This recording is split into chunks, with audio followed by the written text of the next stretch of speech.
श्री गणेशाय नमः. नमस्कार मंडळी, रेखास किचनमध्ये पुन्हा एकदा तुमचे स्वागत. तर आज आपण बनवणार आहोत एक स्वीट डिश.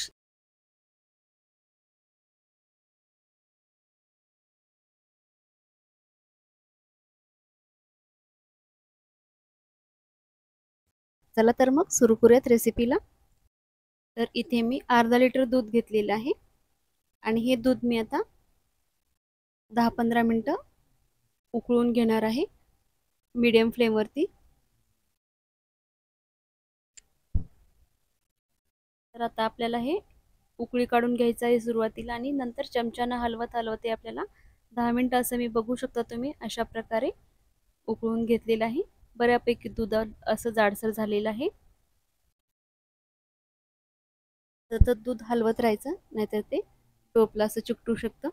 तुम्ही बघू शकता इतपत मी आटवून घेतलेलं आहे.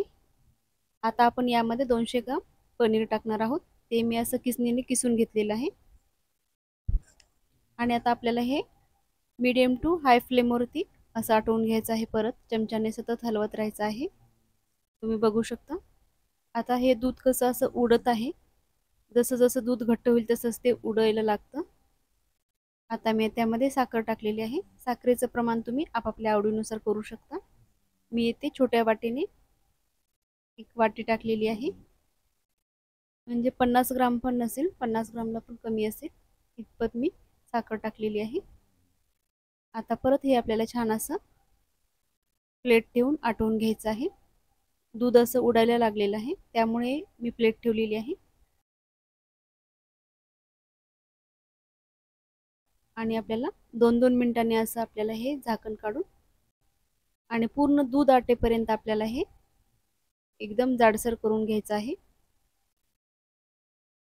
तुम्ही बघू शकता बऱ्या प्रमाणात आपलं हे मिश्रण घट्ट झालेलं आहे. तर आणखीन थोडंसं मला वाटत आहे दूध आहे, त्यामुळे मी परत हे थोडंसं हलवून आटवून घेते. 2-2 मिनिटाला मी चमच्याने असं हलवत राहिलेलं आहे. आता आपण याच्यामध्ये थोडंसं इलायची पावडर टाकलेली आहे आणि हे थोडंसं दूध असल्यामुळे मी परत हे चांगलं शिजवून घेत आहे. असं पूर्ण दूध असं ॲब्झॉर्ब झालं पाहिजे इथपर्यंत आपल्याला हे आटवून घ्यायचं आहे. तुम्ही बघू शकता अशा प्रकारे.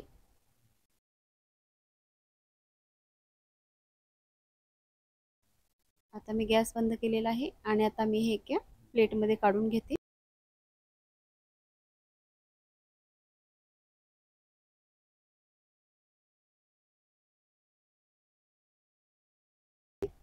त्या अगोदर मी प्लेटला असं तूप लावून घेतलेलं आहे. आता आपण यामध्ये हे मिश्रण टाकूयात. मिश्रण गरम आहे तेव्हाच मी टाकलेलं आहे. जास्त वेळ पण शिजवून घ्यायचं नाही, मग आपला कलाकंद हा कडक होऊ शकतो. तर बघू शकता तुम्ही अशा प्रकारे मी हे सेट करून घेतलेलं आहे आणि 15 मिनिटं असंच ठेवलेलं होतं. 15 मिनिटानंतर तुम्ही बघू शकता तर मस्त आपला असा हा कलाकंद तयार झालेला आहे घरच्या घरी. ते चांगल्या प्रकारेही आपला कलाकंद सेट झालेला आहे. अगदी मार्केटमध्ये मिळतो तसा सेम घरच्या घरी आपण कलाकंद बनवलेला आहे. तुम्ही पण अशा प्रकारे नक्की ट्राय करा. तर अशा प्रकारे आपण घरच्या घरी एकदम कमी साहित्यामध्ये खूप छान प्रकारे असा कलाकंद बनवू शकतो. बघू शकता तुम्ही दिसायला पण किती सुंदर दिसत आहे. यामध्ये मी केसर लावलेलं आहे वरती. तुम्ही ड्रायफ्रुट्स पण टाकू शकता. तर तुम्ही बघू शकता मस्त आपला असा हा होममेड कलाकंद तयार झालेला आहे. एकदम दिसायला पण सुंदर आणि खायला पण तेवढाच यम्मी. चला तर मग तर तुम्ही पण अशा प्रकारे ही होममेड स्वीट रेसिपी नक्की ट्राय करा. आणि तुम्हाला जर माझे व्हिडिओ आवडत असतील तर नक्की व्हिडिओला लाईक करा, शेअर करा आणि चॅनेलला सबस्क्राईब करायला विसरू नका.